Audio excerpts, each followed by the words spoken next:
y ofrezco la palabra a continuación a la señora representante del Líbano.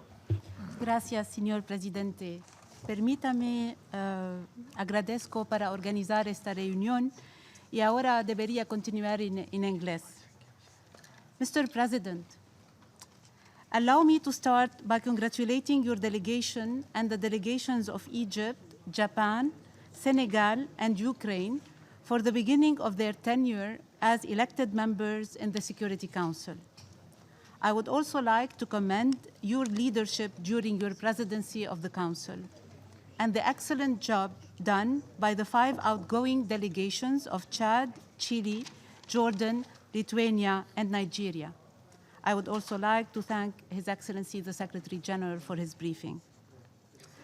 Madam President, by the end of 2015, while the world celebrated milestones resulting in the culmination of certain efforts of international political will, from Sendai to New York and from Addis Ababa to Paris, the Middle East continued to struggle with yet another somber and traumatizing year, haunted by Israeli occupation, terrorism, conflict, violence, and violations of human rights. Indeed, the absence of collective political will is turning the land of faith and hope into the land of hatred and sorrow.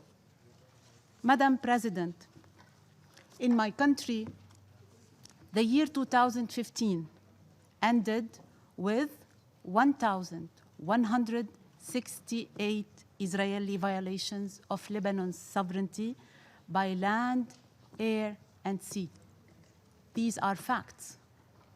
Any unfounded accusations and attempts to blaming Lebanese parties will not change them.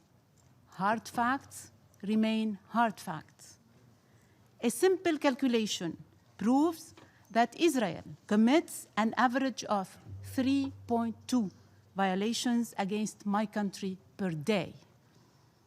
All these violations have been communicated to you and circulated as official documents of the United Nations, and they illustrate the systematic disregard by Israel of our collective will in advancing the implementation of Security Council Resolution 1701. Last January 28, 2015, the escalation along the Blue Line resulted in the killing of a Spanish soldier by Israel. And on January 4th, 2016, Israel bombarded 6 Lebanese villages for 1 hour.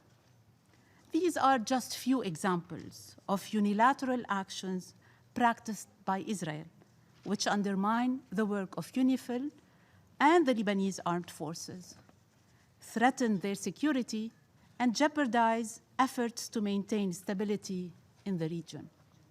It is alarming that Israel not only refuses to abide by its obligation under Resolution 1701, it continues to take unilateral and provocative actions in a blatant disrespect to the tripartite mechanism established by UNIFIL.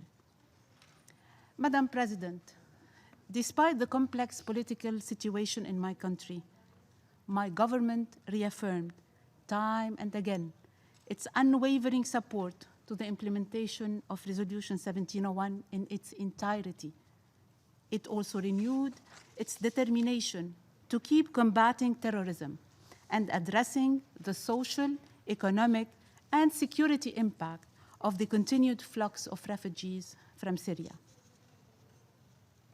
We clearly stated that the exodus of despair of the Syrian refugees should summon in all of us our shared values of humanity and the will to put on track a serious political process to end this protracted conflict.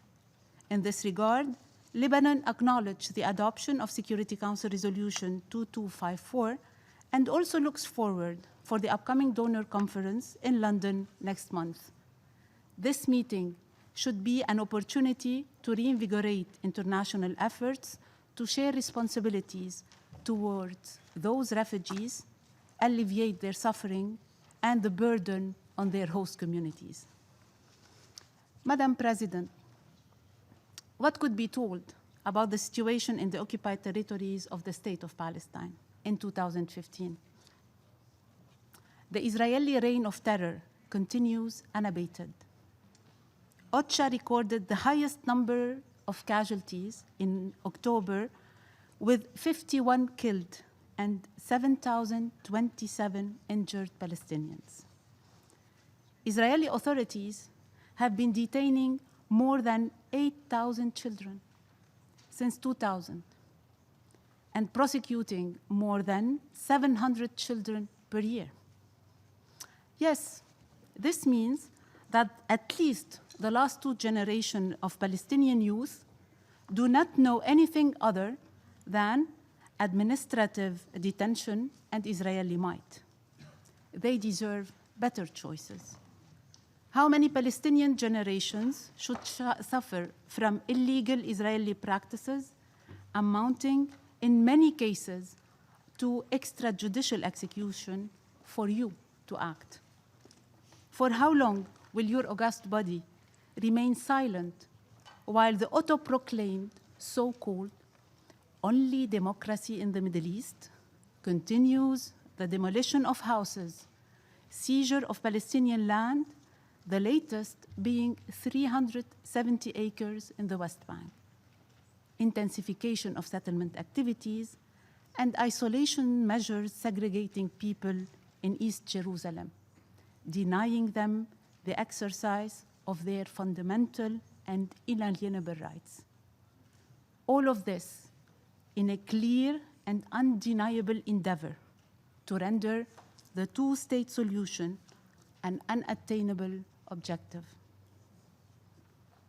The unraveling of this tragedy in the occupied state of Palestine requires an immediate action by the international community to provide international protection to the Palestinian people. This same tragedy should exert in you the political will to establish a new credible and comprehensive framework for negotiation to be concluded in a defined time frame and based on the well-known parameters set by relevant UN resolutions, in particular, all Security Council resolution and General Assembly resolution 181 and 194, the Madrid Principles and the Arab Peace Initiative. Madam President, let us make 2016 the year of achievements and the fulfillment of hopes and aspirations. Let us demonstrate to the peoples of the Middle East that they are not neither forgotten nor left alone. I thank you, Madam President. Agradezco a la distinguida delegada del Líbano por su presentación.